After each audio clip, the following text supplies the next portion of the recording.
할렐루야 반갑습니다. 여러분 반갑습니다. 사순절 32일차죠. 오늘 시편 말씀 31편에서 9절에서 16절 말씀을 가지고 간단하게 은혜를 나누려고 합니다. 먼저 이렇게 몸이 많이 아프신 분들이 많이 계셔서 건강이 좀 회복되기를 기도드리겠습니다. 건강과 관련해서 지금 오늘 본문 말씀도 한번 읽어보시면 첫 번째 이 근심하는 거 있잖아요. 근심. 이 근심이라는 게 사람의 육신과 영혼을 황폐하게 만든다는 것을 알 수 있는데요. 구절을 보시면 이 다윗은 하나님께 자신의 이 고통을 보시고 긍휼히 여겨달라고 호소하고 있습니다. 그런데 그는 자신의 고통의 원인이 뭐냐면 바로 근심이라고 합니다. 그는 근심으로 인해서 눈이 멀고 영혼과 육신마저도 쇠하여졌다고 말하고 있습니다. 그리고 10절에서는 자기의 생명은 슬픔으로 보내며 자기의 뼈가 쇠하였다고 하였습니다. 우리는 이러한 그 다윗의 호소와 고백을 통해서 근심이라는 것이 사람의 이 육체와 영혼마저도 황폐하게 만드는 그런 만병의 근원이라는 걸 알 수 있는데요. 때문에 이 성경은 사람의 영과 육에 심각한 그런 악 영향을 끼치는 근심을 피하라고 말씀하고 있습니다. 잠언 17장 22절에 보면 마음의 즐거움은 양약이라도 심령의 근심은 뼈로 마르게 하느니라고 말씀하고 있는데요. 이 현대의학에서는 스트레스를 만병의 근원으로 보고 있는데 그것을 이제 성경적으로 보면 근심이라는 것이 바로 스트레스라고 할 수 있습니다. 그러므로 우리는 이 사람의 육체와 영혼을 황폐하게 만드는 그런 근심, 스트레스라는 거 버려야 합니다. 그럼 어떻게 해야 근심하지 않고 스트레스 받지 않고 살 수 있을까요? 근심은 대개 자기의 힘으로는 도저히 해결할 수 없는 문제에 직면하게 될 때 하게 되는 것이죠. 그 문제가 자기 힘으로 해결할 수 있는 것이라면 우리가 근심할 필요가 없지 않습니까? 그 경우에는 오히려 문제를 즐기는 여유를 가질 수 있죠. 그러나 문제가 자기의 능력 밖에 있는 것이면 우리가 즐길 수 없지 않습니까? 마음에 근심이 생길 수밖에 없죠. 그러나 그때 자기를 대신해서 그 문제를 해결하여 줄 확실한 존재가 있다면 근심할 필요가 없게 됩니다. 그런 점에서 볼 때 저와 여러분들에게는 누가 있습니까? 전능자 되시는 하나님이 계십니다. 그분은 바로 이 성도들의 아버지가 되시고 보호자가 되시고 위로자가 되십니다. 그분은 우리가 도움을 요청하면 응답하기를 기뻐하시는 바로 그런 분이십니다. 우리가 하나님을 믿고 의뢰한다면 어떠한 문제가 닥치더라도 근심하지 않을 수 있습니다. 물론 이 본문의 다윗은 하나님을 신뢰하지 못해서 근심한 것이 아닙니다. 그의 고백에 의하면 그의 근심은 바로 자신의 죄악 때문이었습니다. 그는 자신의 그 죄악으로 인해서 막 대적들이 이제 생겨나서 이제 그것을 통해서 이제 근심하게 된 것이죠. 이로 볼 때 이 본시가 이 다윗이 그 밧세바 사건으로 인한 그 하나님의 징계의 하나인 그 바로 압살롬의 반역 사건으로 인해서 고통당했을 때 쓴 것 같다라고 학자들은 이야기를 합니다. 어쨌든 이러한 근심이라는 게 회개에 이르게 한다는 점에서 우리가 긍정적으로 볼 수 있는데요. 이러한 근심은 오히려 하나님을 신뢰한 데서 비롯된 것이라고 할 수 있습니다. 그러나 하나님을 신뢰하지 못하여 하는 근심은 어떨까요? 하나님의 그 도우심을 받지 못할 뿐 아니라 영과 육을 다 쇠하게 할 뿐입니다. 여러분은 하나님을 신뢰하고 근심하지 마시기 바랍니다. 하나님은 우리와 항상 함께하면서 도우실 것을 약속하여 주셨습니다. 또 항상 하나님께 부르짖으면 응답하신다는 그것도 약속하셨습니다. 우리한테 이러한 확신만 있다면 우리가 근심할 이유는 전혀 없습니다. 우리 마음에 근심이 있다는 것은 역설적으로 하나님에 대한 전적인 신뢰가 없다라는 것을 의미합니다. 여러분은 하나님의 약속과 동행을 확신함으로 하나님에 대한 그런 믿음을 보이고 근심에서 해방되시길 바랍니다. 여러분, 이 성도의 고통이라는 걸 진정으로 이해하시는 분은 오직 하나님 한 분밖에 없다라는 것을 우리가 알 수 있는데요. 11절을 보면은 다윗은 내가 모든 대적으로 말미암아 욕을 당하고 내 이웃에게서는 심히 당하니 내 친구가 놀라고 길에서 보는 자가 나를 피하였나이라고 탄식합니다. 이는 다윗의 새로운 그 고통에 대한 하소연입니다. 다윗은 그의 수많은 대적으로 인하여 고통을 당하고 있었습니다. 그런데 그는 대적으로 인해서만 고통을 당한 것이 아니었습니다. 그는 친구들과 자기가 만난 자들, 쉽게 말해서 지인들로 인하여서도 고통을 당했던 겁니다. 이는 물론 그들이 그 대적들처럼 다윗을 압박했기 때문이 아닙니다. 그것은 그들이 다윗을 외면한 데에 대한 마음의 고통이 컸습니다. 여러분, 사람이 어려움을 당하게 되면 어떻습니까? 자기가 잘 아는 사람들로부터 도움과 위로를 받기를 원합니다. 그것이 인지상정이죠. 다윗도 연약한 인간이기 때문에 분명 그러한 마음이 있었을 겁니다. 다윗도 자기의 친구들과 지인들의 도움과 그런 위로를 기대했었습니다. 하지만 다윗이 원수들에게 고통당하는 걸 본 그의 친구들과 그의 지인들은 다윗을 돕고 위로하기는커녕 도리어 놀라며 그리고 다윗을 피하였습니다.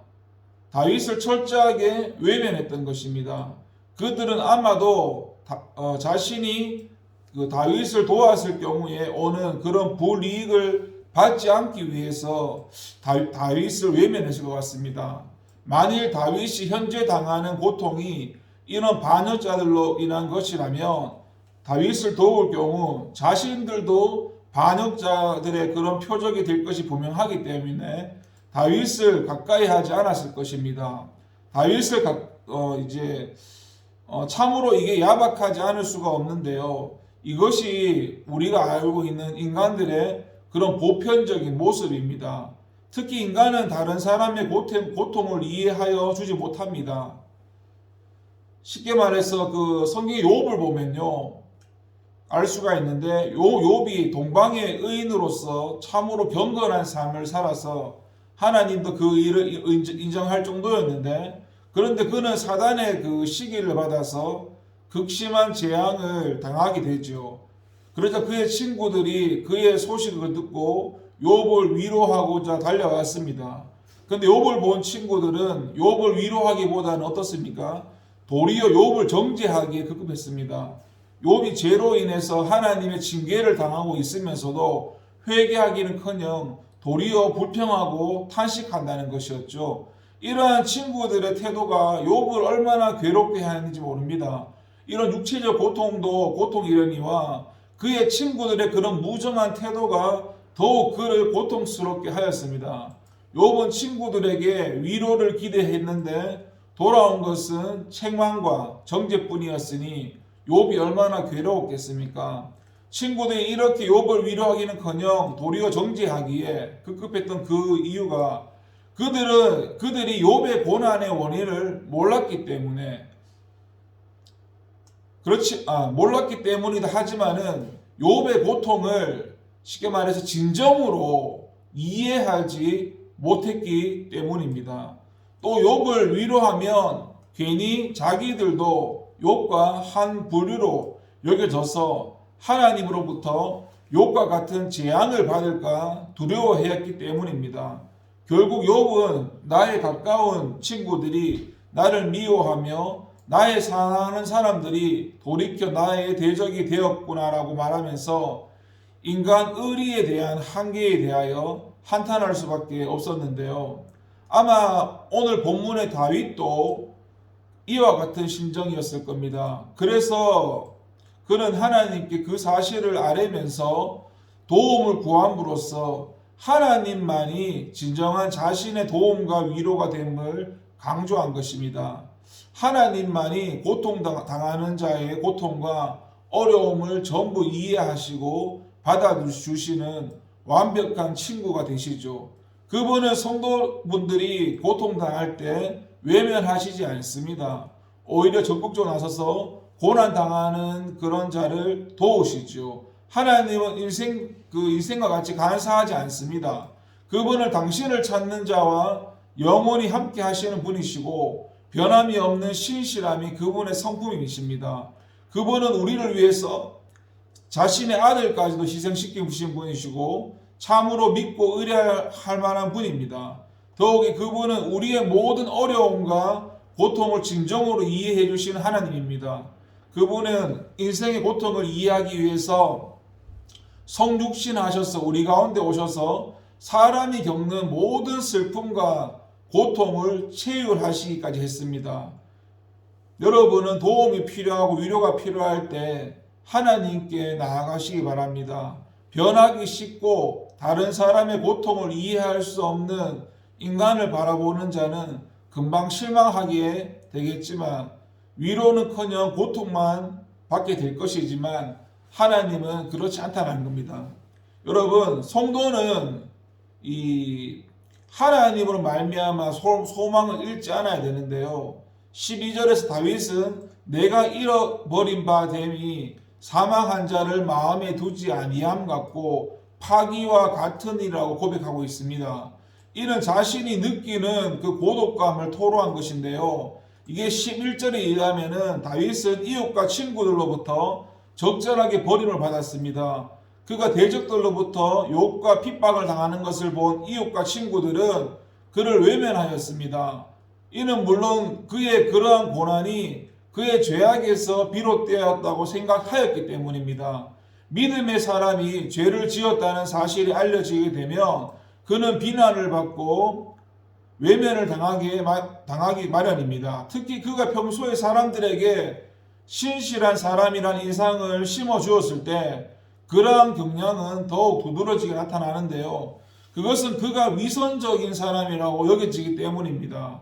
다윗은 평소에 신실한 사람이었는데 그런데 그의 그런 신실함은 그의 범죄 사실이 드러나면서 오히려 그를 위선자로 여겨지게 하고 말았습니다. 아무도 그를 상대하려 하지 않았고 그를 귀하게 여기지 않았습니다. 13절에 의하면 대적들은 이번 기회에 아예 그를 완전히 매장시켜 버리자고 의논하였습니다. 이제 다윗에게는 아무도 함께하는 자가 없었고 사방이 그의 적들 뿐이었습니다. 이것이 다윗의 그런 처한 상황들이었는데 이제 그는 아무 소망도 가질 수가 없었죠. 여러분, 사람들이 이러한 상황에 처하게 되면 어떻게 할까요? 대부분 자포자기합니다. 그래서 삶을 포기하려 합니다. 오늘 우리는 스스로 목숨을 끊는 자살하는 사람들에 대한 소식을 자주 듣습니다. 여러분, 그들이 왜 스스로 자살하고 목숨을 끊는 줄 아십니까? 자신이 고립되어 있다고 여기기 때문입니다. 사방을 둘러보아도 희망이 없다라고 생각하기 때문입니다. 사람들은 자신이 심각한 질병에 걸려서 치유될 가망성이 없다고 여겨질 때, 사회적으로 어떤 잘못을 범하여 비난을 당할 때, 경제적으로 너무 힘들 때 더 이상 살 가치가 없다라고 여기는 경우가 참 많은데요. 즉 자포자기하는 거지요. 이렇게 자포자기하는 사람들이 택하는 것이 바로 스스로 목숨을 끊고 자살하는 겁니다.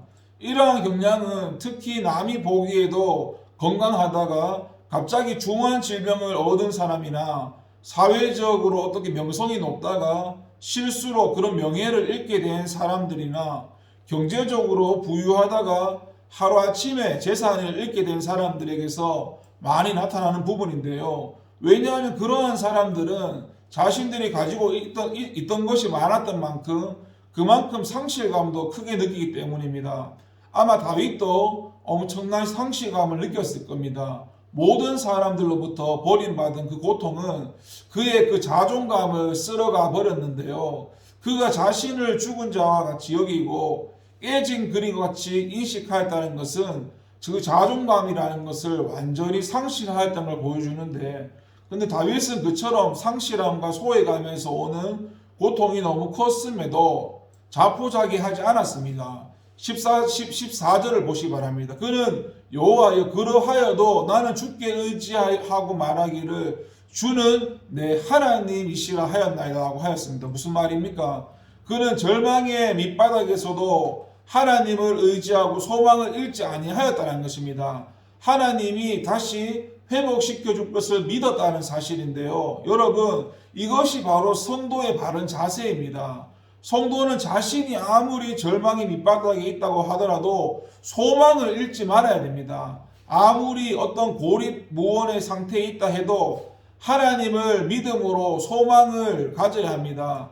하나님을 의뢰하는 자, 하나님을 의지하는 자에게는 어떠한 상황에서도 희망이 남아 있습니다. 아무것도 없고 아무것도 나와 함께하지 않을지라도 하나님이 함께하시면 소망이 있습니다. 왜냐하면 우리의 모든 것은 하나님으로부터 말미암기 때문입니다.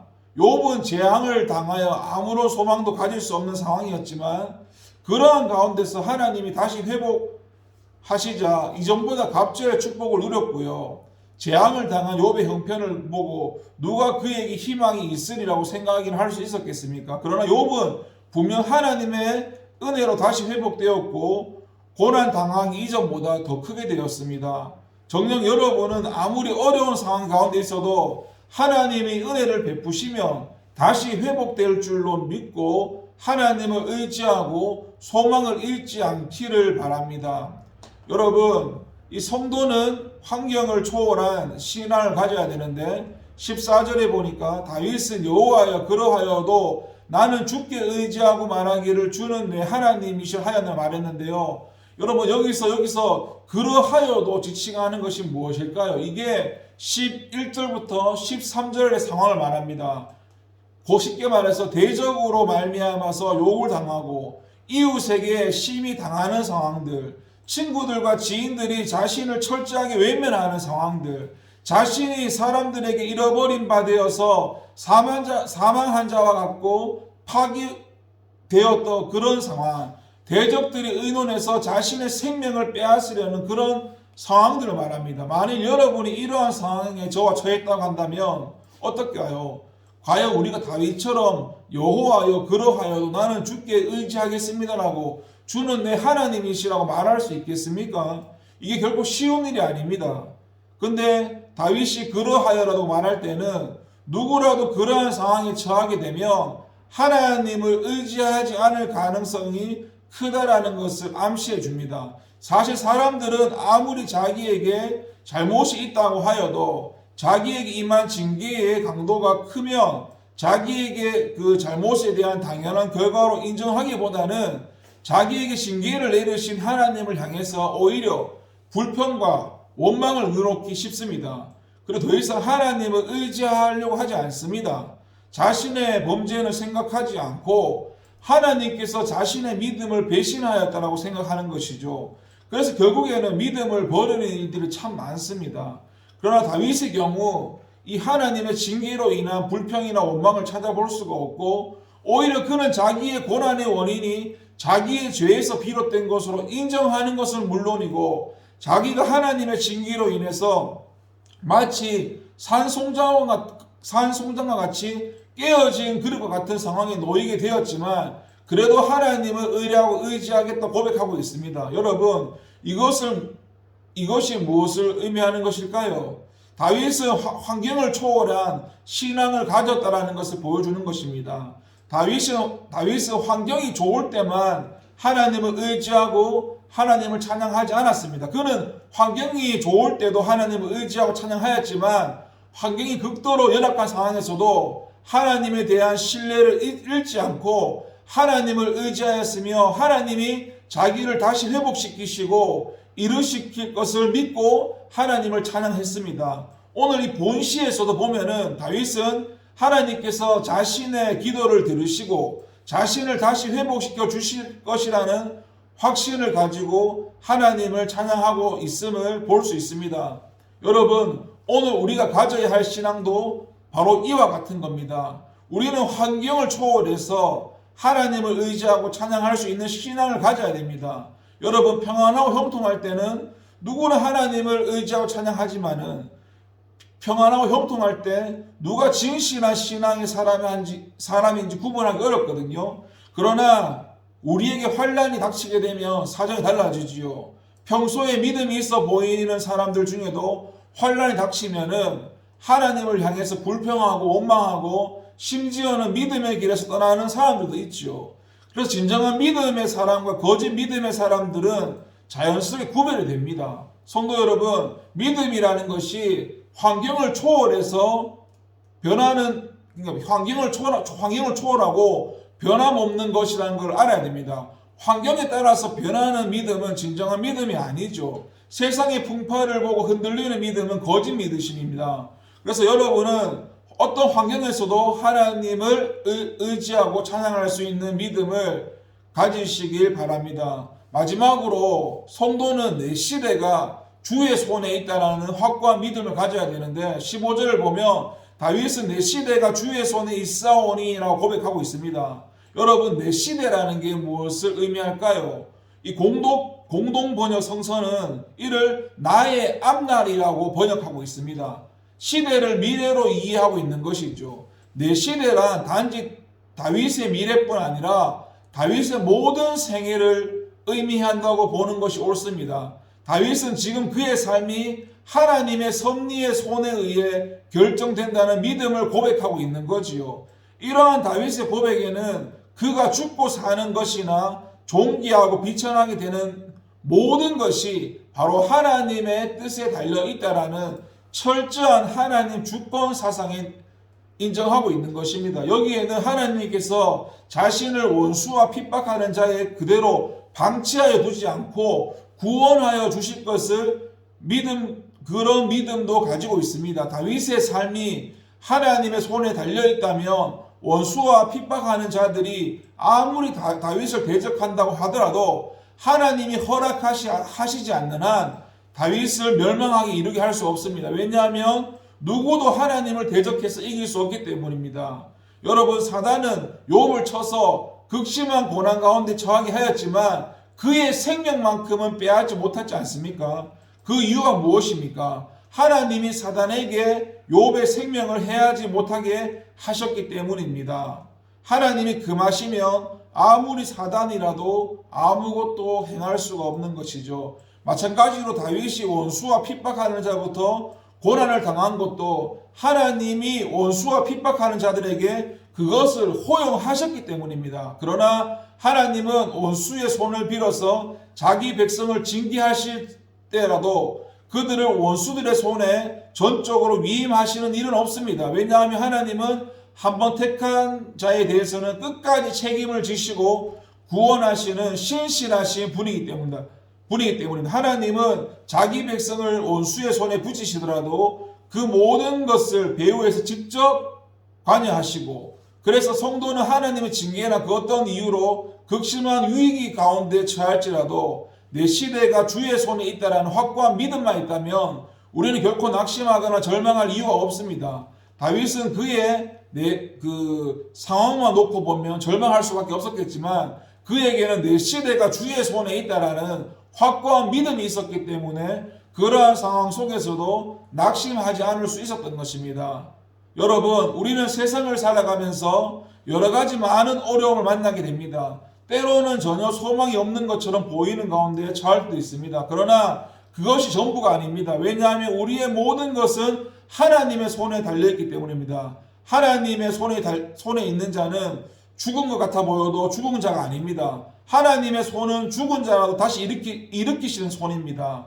보십시오. 다윗은 죽은 자와 같고 깨어진 그릇 같았지만 결국 다시 회복되지 않았습니까? 다윗이 압살롬에게 쫓길 때 그는 모든 것이 끝난 사람처럼 보였지만 그러나 그가 다시 왕위를 회복하고 말년을 편안하게 지냈습니다. 만일 그에게 내 시대가 주의 손에 있다는 확고한 믿음이 없었다면 이런 회복은 기대할 수 없었을 것입니다. 왜냐하면 그는 하나님을 의지하지 않음으로 인해서 믿음을 버리거나 자포자기해서 극단적인 조치를 취하였을 것이기 때문입니다. 여러분도 내 시대는 주의 손에 있다라는 확고한 믿음을 가지시기 바랍니다.